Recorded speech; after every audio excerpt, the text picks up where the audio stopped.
Shalom saudaraku terkasih, selamat bertemu kembali dalam renungan kita. Semoga saudara semua dalam keadaan sehat tanpa kekurangan apapun, tetap dalam penyertaan Tuhan yang Maha Kuasa. Sebelum kita mulai renungan kita, mari kita berdoa sejenak memohon pimpinan dari Tuhan yang Maha Kuasa. Mari kita bersatu dalam doa. Terima kasih Tuhan, terima kasih Yesus, Engkau telah memberikan napas kehidupan yang baru bagi kami. Engkau memberikan kekuatan kepada kami setiap saat. Engkau Tuhan menyertai kami sehingga kami bisa bertemu kembali dalam renungan kami setiap harinya. Tuhan, izinkan hamba-Mu memberikan yang terbaik buat firman-Mu kepada jemaat-Mu dimanapun mereka berada. Hadirlah Roh Kudus-Mu supaya kami bisa mengerti dan melakukan perintah-perintah-Mu ini dalam kehidupan kami sehari-hari. Di dalam nama Anak Yesus Kristus kami berdoa dan mengucap syukur. Haleluya. Amin. Saudaraku terkasih, renungan kita hari ini saya kutip dari Matius 5 ayat 14. Kamu adalah terang dunia. Kota yang terletak di atas gunung tidak mungkin tersembunyi. Saya ulang sekali lagi. Kamu adalah terang dunia. Kota yang terletak di atas gunung tidak mungkin tersembunyi. Matius 5 ayat 14. Judul untuk renungan kita saya buat yaitu terbuka dan tersembunyi. Saudaraku terkasih, bagaimana maknanya dalam kehidupan kita? Mari kita lihat lebih lanjut. Tetapi jika engkau memberi sedekah, janganlah diketahui tangan kirimu apa yang diperbuat tangan kananmu. Hendaklah sedekahmu itu diberikan dengan tersembunyi, maka Bapamu yang melihat yang tersembunyi akan membalasnya kepadamu. Tertulis dalam Matius 6 ayat 3-4. Saudaraku terkasih, dua pengajaran Tuhan Yesus di atas bukit ini mengandung makna yang sangat dalam. Yang satu terbuka di depan umum dan yang satu tersembunyi, merupakan dua sikap yang berlawanan. Di satu sisi Tuhan mengatakan sebagai umat Kristen, kita adalah terang yang menerangi dunia yang gelap. Kita tidak mungkin tersembunyi, laksana kota yang terletak di atas gunung, yang terlihat oleh orang-orang yang dengan jelas, yang dapat menarik mereka percaya kepada Tuhan. Karena itu hendaklah kita bersikap terbuka, berani, mulia, dengan gembira menjadi umat Kristen. Bukan secara diam-diam menjadi umat Kristen, seolah-olah takut orang tahu kita adalah Kristen. Merasa malu mengakui Tuhan bahwa kita punya Tuhan Yesus Kristus sebagai juru selamat kita. Saudaraku terkasih, Paulus mengatakan, sebab aku mempunyai keyakinan yang kokoh dalam Injil. Roma 1 ayat 16. Ayat ini dalam bahasa asalnya adalah sebab aku tidak malu karena Injil. Dia juga mendorong umat percaya agar jadi janganlah malu bersaksi tentang Tuhan kita, dan janganlah malu karena aku seorang hukum karena Dia, melainkan ikutlah menderita bagi Injilnya oleh kekuatan Allah.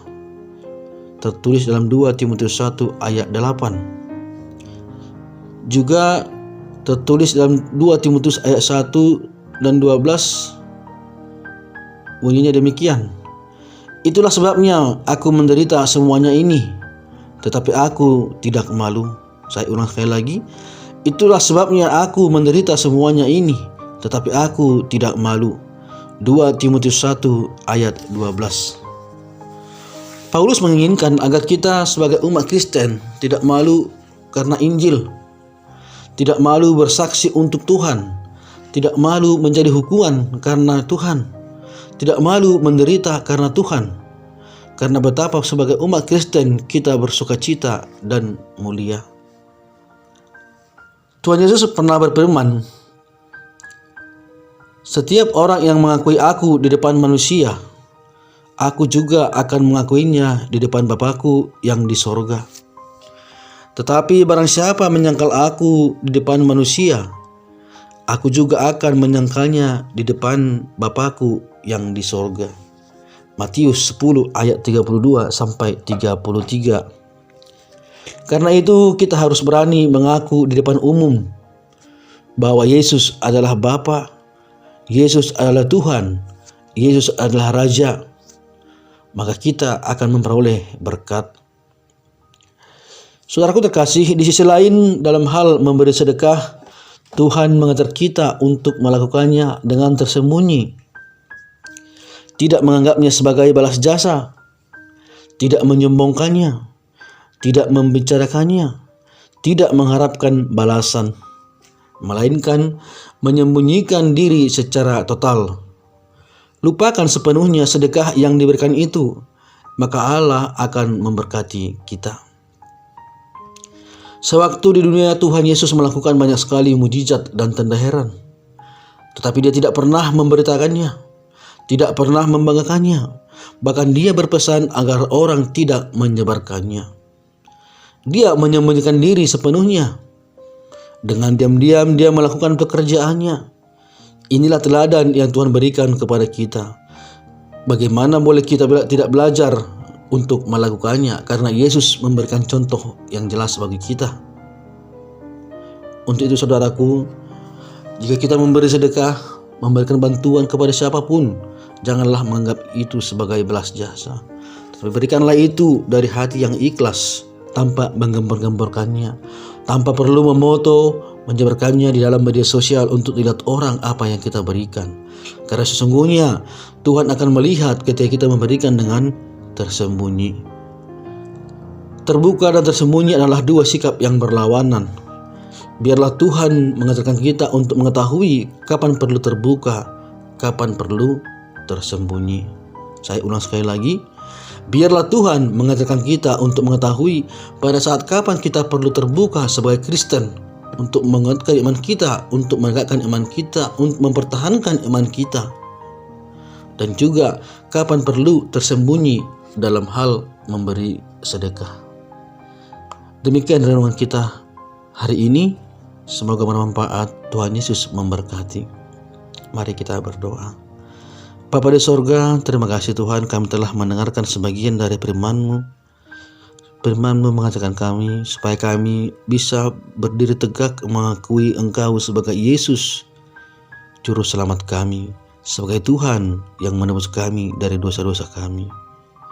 Itu Tuhan, hadirlah Engkau tengah-tengah kami supaya kami bisa memberikan iman kami sabar dalam penganiayaan, dalam kesesakan, dan tetap memberitakan nama-Mu.